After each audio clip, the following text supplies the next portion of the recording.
जय महाराष्ट्र. मराठी मराठी हा विषय काही नवीन नाही. मराठी ही आमच्या महाराष्ट्राची मातृभाषा आहे आणि देशात ती अभिजात भाषेचा दर्जा त्या मराठीला मिळालेला आहे. त्यानंतर देखील आम्ही आपल्या हक्काची गोष्ट केली, आम्ही मराठीची गोष्ट केली. तर आम्हा लोकांना हे बोलतात की हे हिंदू विरोधी आहेत, हे हिंदी विरोधी आहेत. आम्ही बघा, मी तुम्हाला स्पष्ट सांगतोय, आम्हाला हिंदी भाषेचा द्वेष कुठेही नाही. हिंदी ही आपल्या राष्ट्राची संवाद भाषा आहे, पण ती राष्ट्रभाषा नाही.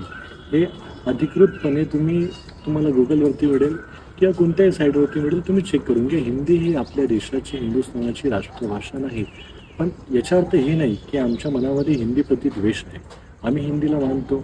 इतर राज्यामध्ये आपण कधी जातो, एक हिंदी संवाद भाषा आहे. प्रत्येक राज्याची एक त्यांची मातृभाषा असते. महाराष्ट्रात मराठी, बंगालमध्ये बंगाली, गुजरातमध्ये गुजराती, तामिळमध्ये त्यांची ती भाषा. पण आम्ही कोणत्या भाषेचा विरोध नाही केला. आमचे हेच बोलणं होतं की आमच्या महाराष्ट्रात तुम्ही येतोय, तुम्ही आमच्या महाराष्ट्रामध्ये काम करतोय, तर तुम्ही या मराठीला मानणं आवश्यक आहे. मराठी भाषेचा सन्मान करणं आवश्यक आहे.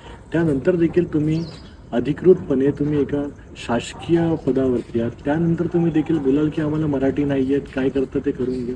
आम्ही कसं खपून गेलो. आमच्या मुंबईमध्ये अनेक ठिकाणी, तुम्ही मुंबईमध्ये महाराष्ट्रामध्ये आपलं पोट भरायसाठी होतात इतर राज्यांची लोक, त्यांनी त्या भाषेचा सन्मान जरी केला पाहिजे. तुम्ही सन्मान करत नाही. आम्ही जोर जबरदस्तीने आम्हाला तुम्ही स्वतःहून उकसावण्यासारखी गोष्ट त्यांनी केली आहे. म्हणून तुम्ही सर्वांना सांगू इच्छितो, मराठी ही महाराष्ट्राची मातृभाषा आहे, तिचा तुम्ही सन्मान राखलाच पाहिजे. आणि मराठीसाठी जेव्हा मी रस्त्यावरती येऊ तेव्हा तुम्हाला माहीत पडेल, कारण की तुम्ही सन्मान जर अगोदर केला असता तर ही पाळी आली नसती. जय महाराष्ट्र.